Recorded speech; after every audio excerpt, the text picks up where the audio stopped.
Hi, and welcome to another episode of Cooking for the Yum of It. As you've guessed, I had to change the name of my cooking channel because someone already had Cooking with Wesley. That's not a big deal. She's a very nice person. I've watched some of her cooking videos and they're very interesting, and I subscribed to her channel and she subscribed to mine. So everything's fine. Today I'm going to be making a pizza casserole, but before I do that, I haven't had breakfast yet, and I just got back from the gym. So the first thing I'm going to do is make breakfast, and today I'm going to do a poached egg, which I will show you how to make. Now, the first thing you're going to need to do to make a poached egg is bring 8 quarts of water in a good-sized pot to a boil.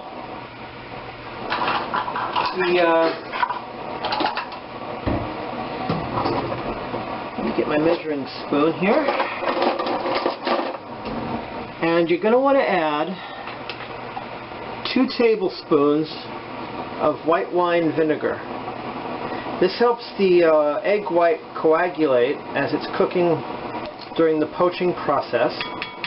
Now I'll be doing what's called the Vortex Method. You'll see what that is later, but let's give the water a chance to boil.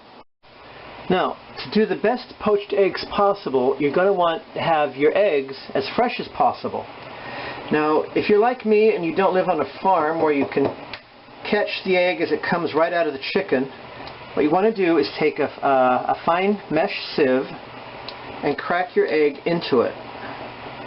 This allows you to drain off all the less fresh part of the egg, so that when you go to poach it, everything will be ready. As you can see, I don't know if you can see it on the screen, on the video, but this is the part of the egg which it's still perfectly good. You can save, if you're going to do poaching a lot of eggs, you can save that up and do a nice scrambled egg white or an egg white omelet, but it's not the part of the egg that is going to cook very well when you try to poach it. And when you're done draining off the excess part of the less fresh part of the egg, put it into a nice little ramekin like this as you wait for your water to boil. Now, I'm not just going to be having a poached egg for breakfast. I'm also going to be having 2 strips of bacon, which I'll be cooking with my bacon wave. These things are incredibly easy to use. I got mine at the grocery outlet, but I think they're still available on Amazon. Okay, as you see, the water's now come to a full boil. And what we do next is turn it from high to a low, either a low itself or to number 1 on your, depending on your stove. And we wait for the bubbles to stop breaking the surface. That'll take just a little bit of time.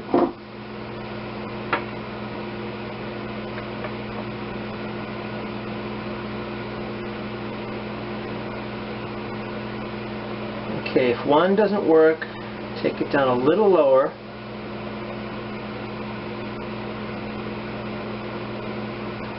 Now, this is why it's called the Vortex Method. What you do now is you stir the water until you get a good vortex right there in the middle.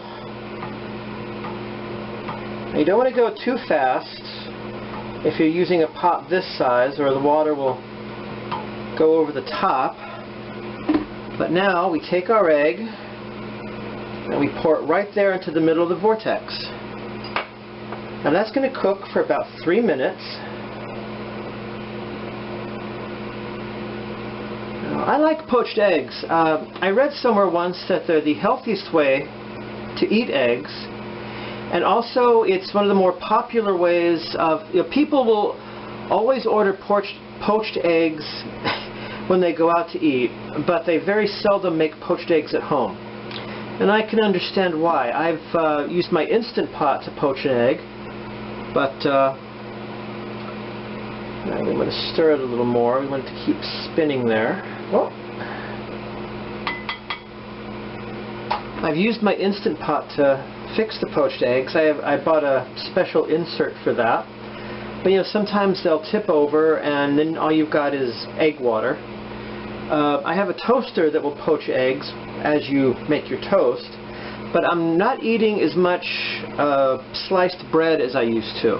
With my breakfast today, with the poached eggs and the bacon, I will be having this, it's a carb balance flour tortilla to lower carb than your regular tortilla.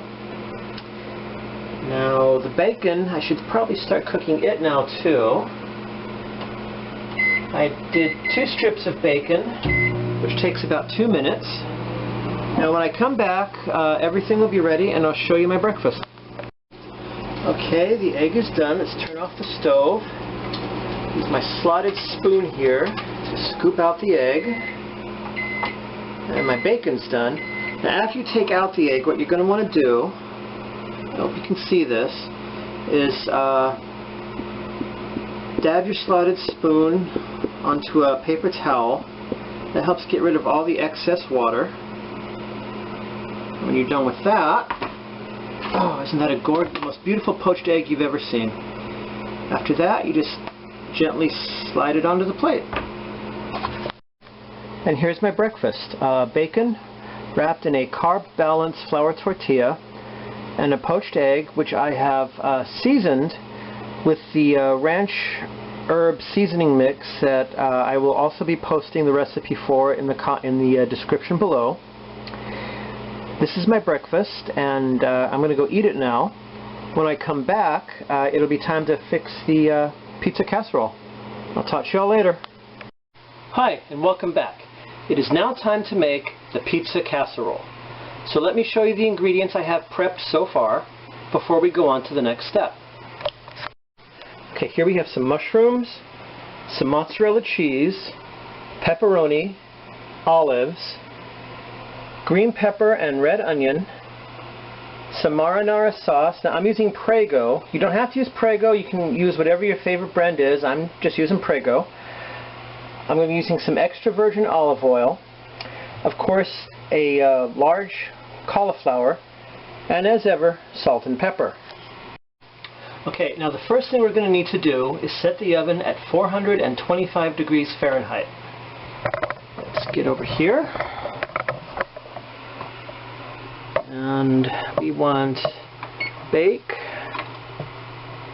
Bring that up to 425. And start on. It is now preheating. Okay, now we are going to start shredding the cauliflower to make the crust for the low carb pizza.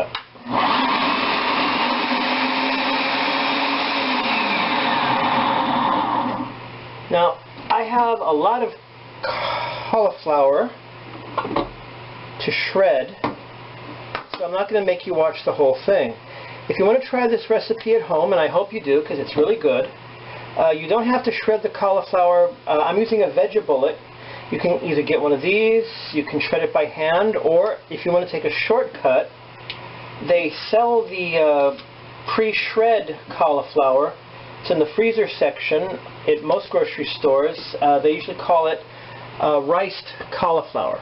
So give me a minute so I can finish with the cauliflower. Okay, now look. Just look at how much shredded cauliflower that one cauliflower made. Such a huge amount. Always surprises me when that happens, and then I tell myself I won't forget next time. But it's always comes as a surprise. Now we're going to add half a teaspoon of salt and 1/4 teaspoon of black pepper. Let me get the pepper here.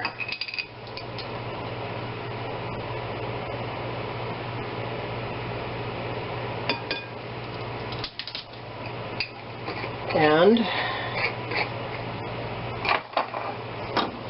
next we will be using 2 tablespoons of olive oil. Now you don't have to use extra virgin. If you can't find it or if it's too expensive, you can always use not virgin olive oil. You will not, but I like to use the extra virgin. I think it gives it a better flavor. Okay, put the top back on. Now we are going to toss the riced cauliflower to get as much of the salt and the pepper and the olive oil as possible coated with our olive oil, salt, and pepper.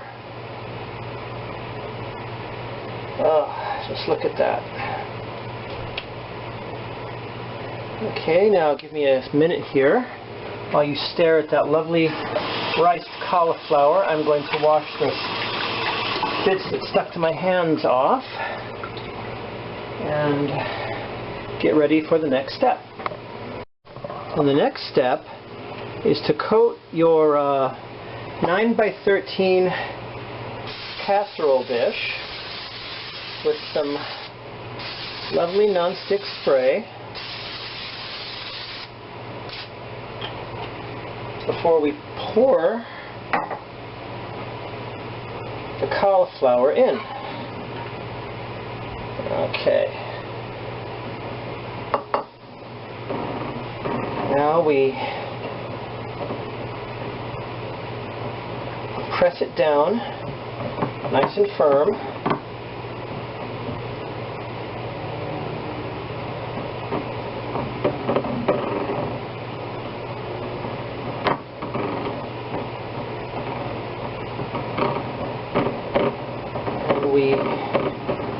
Yeah, that looks good.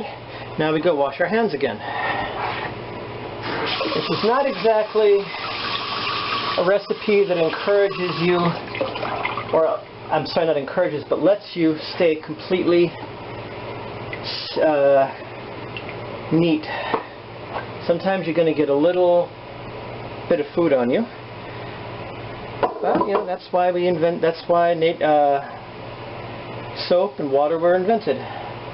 Now this is going to go into the oven for, let me see what I've got here, for between 25 to 30 minutes, or until it turns a nice golden brown. Okay, now the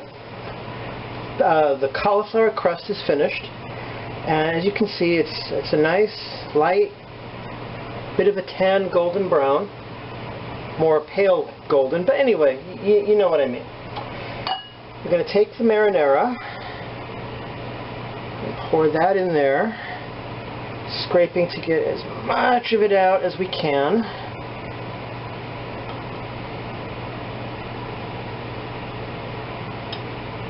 Oop.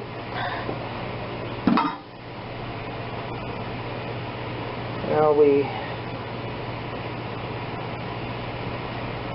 Oh, careful you don't touch the side of the casserole, because that can sting, believe me. I just found that out.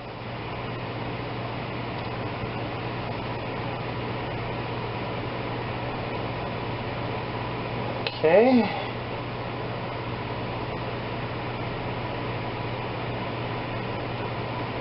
Next, we are going to sprinkle the mozzarella cheese.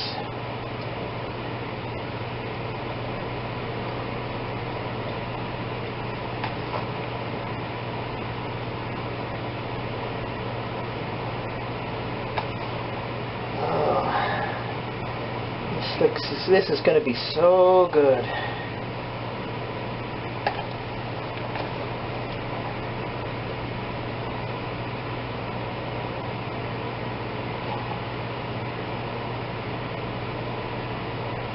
Then we are going to add our toppings.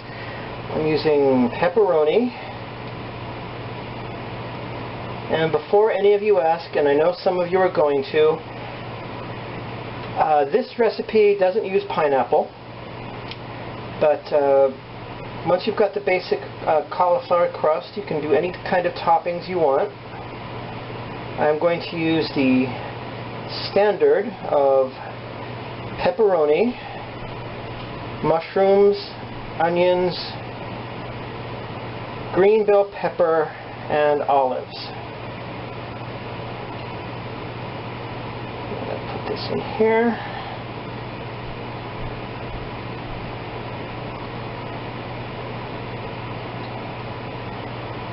Okay, let's make space. We've got one last pepperoni.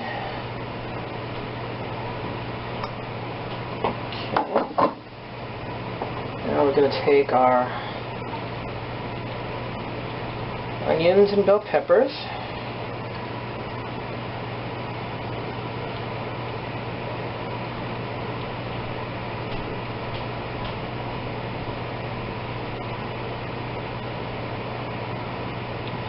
Now, everyone, a friend of mine recently talked about why are they called red onions when they are so obviously purple? And it turns out, and you know, I knew this, but I never really stopped to think about it. Purple onions, when they're cooked or when they're canned, you know, preserved, and like pickled onions, they will turn red. So, actually, I'm going to put the mushrooms on first.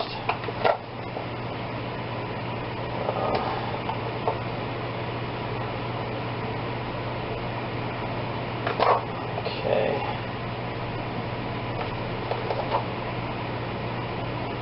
So, they're purple now, but they should turn red later. Or maybe that only works with pickling, I don't know. I've never pickled onions before. We put on the olives. So this is like a combination style pizza casserole. Like I said, you know, you can put any toppings on it that you want. This recipe doesn't call for it, but you know, if you like pineapple on your pizza, put pineapple on your pizza. Okay, now it's going to go back into the oven for about 15 minutes, 15 to 20, depending on how well the cheese and everything melts and it all comes together. So I will see you back in 15 minutes. Okay, it's been 15 minutes later and my pizza casserole is done. I really wish you could all be here to smell just how fantastic this smells. And if you could put your ear, you could hear it still sizzling. Oh, it is just so wonderful. Now, I'm obviously not going to eat it right now, because if I did, I'd burn my tongue and the roof of my mouth off. So I'm going to let it sit for a minute or two, and then I'm going to put some on a plate and have my dinner. Be back soon. Well, there it is. My low-carb, keto-friendly pizza casserole. I'm having it with a little side salad of 50-50 spring mix and baby spinach. So let's take a little taste. Okay.